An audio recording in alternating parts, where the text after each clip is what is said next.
My name is Logan, and I'm 19 years old, just trying to figure life out. I live with my father, Thomas, who's an architect. He's always busy with work, caught up in projects. I lost my mother when I was young, so for a long time, it was just me and my dad.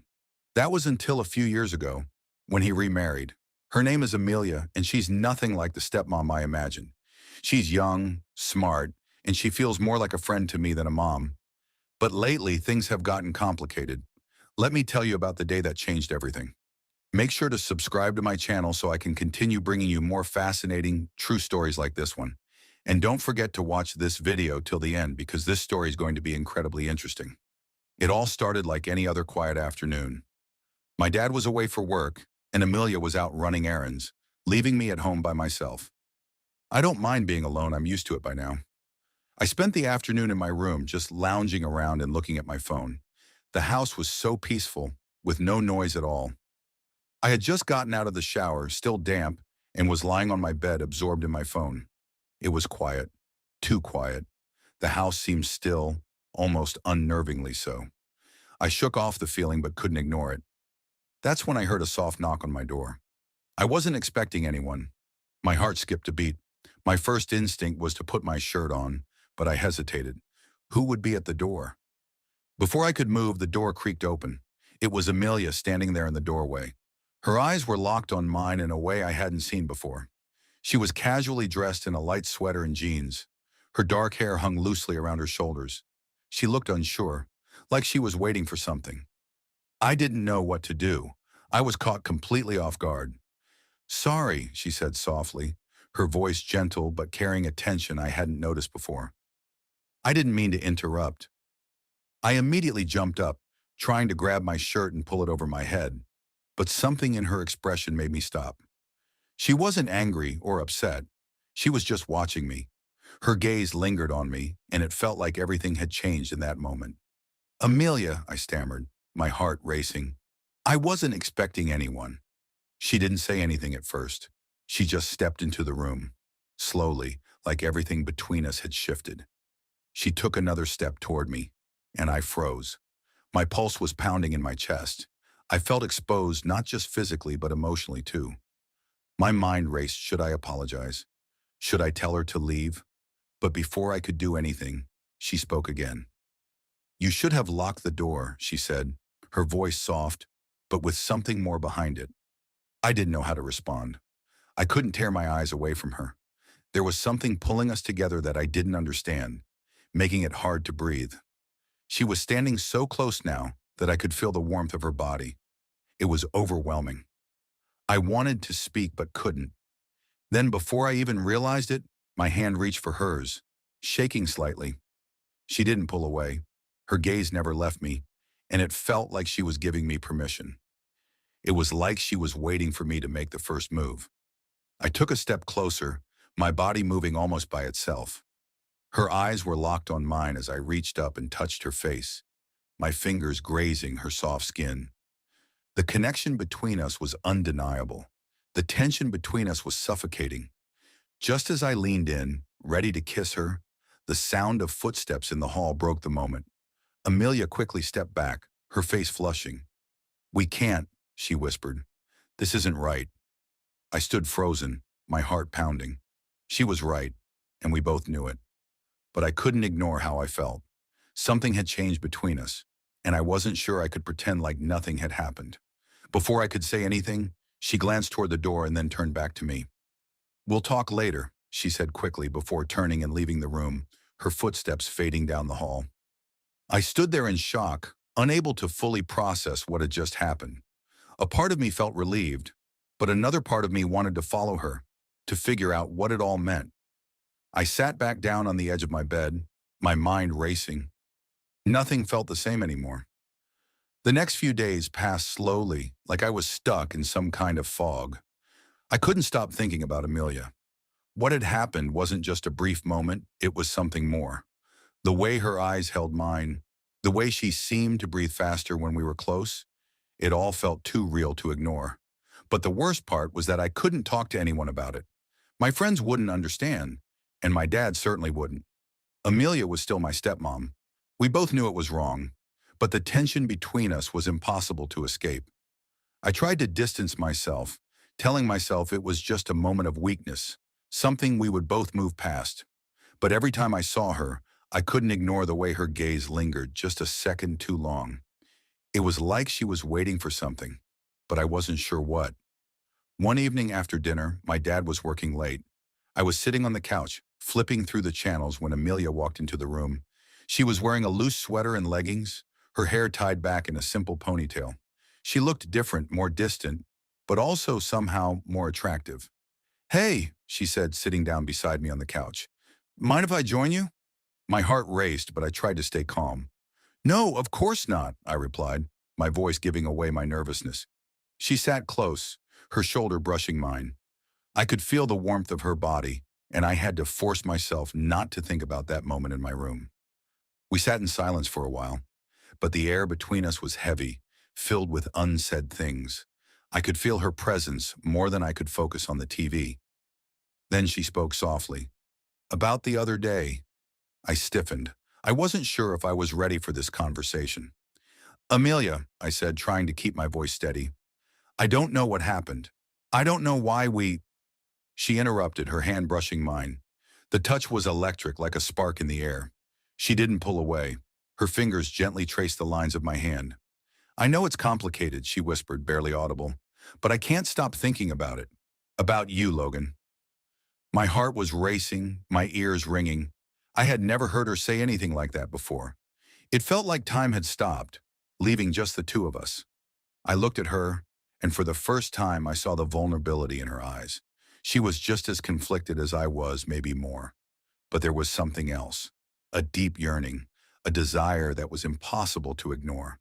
"Amelia," I said, my voice shaky, "I don't know what to do. I don't know what this is, but I can't stop thinking about you either." She leaned in, her lips almost brushing my ear. "We can't keep pretending this isn't happening," she whispered. "Can we?" I didn't know how to respond. I wanted to pull away, to tell her it was wrong, but the truth was I didn't want to. I didn't want to deny the way I felt. Before I could say anything, she closed the gap between us, kissing me gently at first. It was the softest, most tentative kiss I'd ever had. I froze, my entire body still. The world seemed to fade as I kissed her back. My hands moved to her waist, pulling her closer. The kiss deepened, the tension between us crackling in the air.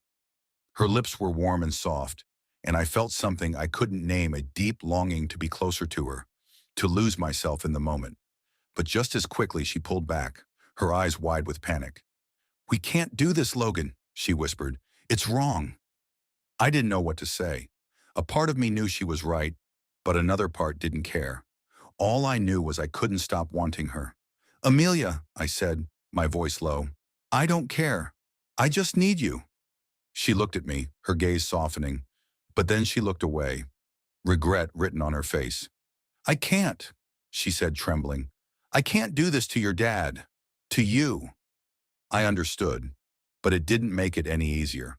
I wanted her more than anything, but the consequences of crossing that line were too much to bear. She quickly stood up, running a hand through her hair in frustration. "We need to stop," she said firmly. "This can't happen again." And just like that, she was gone, leaving me in the quiet living room. My heart raced, my mind spinning from everything that had just happened. The silence felt suffocating. I sat there completely still, trying to process everything that had just happened. Part of me wanted to follow Amelia, to talk to her, but I knew it was a bad idea. I couldn't stop thinking about that kiss, the way she felt in my arms, the warmth of her body against mine. It was as if I was addicted to the feeling. But at the same time, I couldn't ignore the guilt creeping in. I had always looked up to my dad, trusted him, and now here I was, about to betray him in the worst way possible.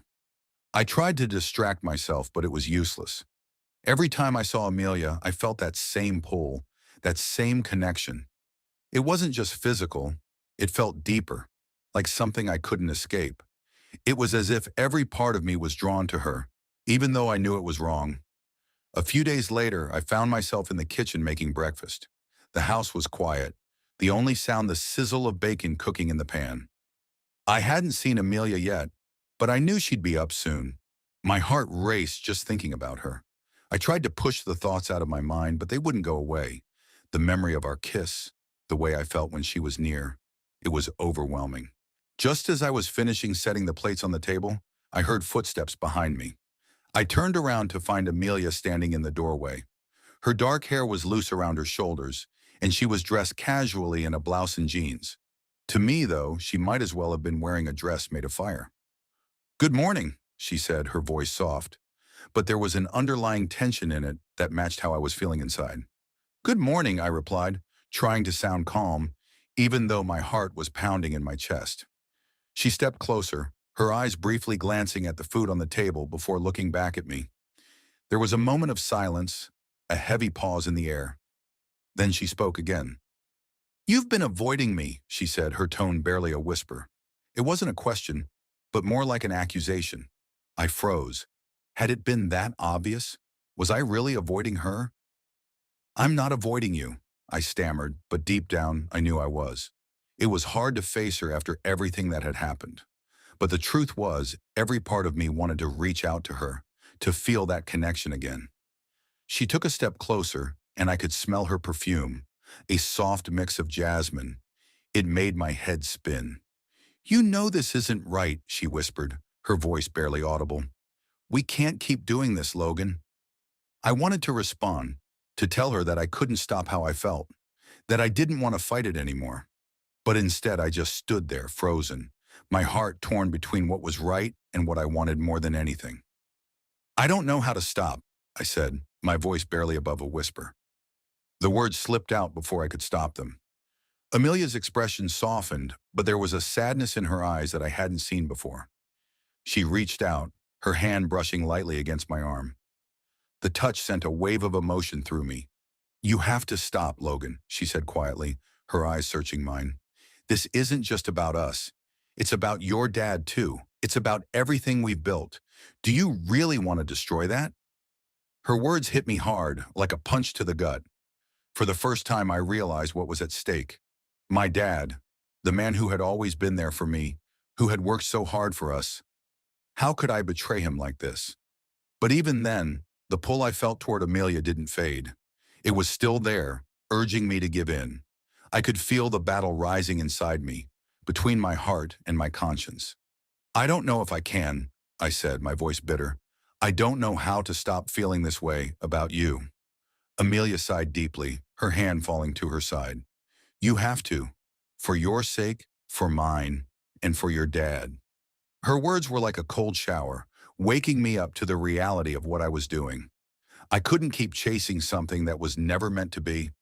I couldn't keep risking everything for a fleeting moment of passion.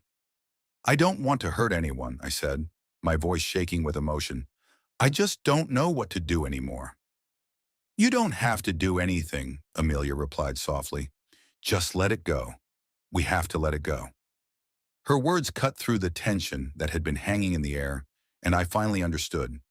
I was on the verge of making a decision that could tear everything apart. I couldn't do that, not to my dad, not to her, and not to myself. With a heavy heart, I nodded. "Okay," I whispered. "We'll stop. We have to stop." But as I turned back to face her, the look in her eyes told me that we both knew this wasn't over. The feelings hadn't disappeared. The temptation would still be there, waiting for us to slip. But in that moment, I knew that if we didn't stop now, we would never be able to fix the mess we were about to create, and I wasn't ready to live with that kind of regret.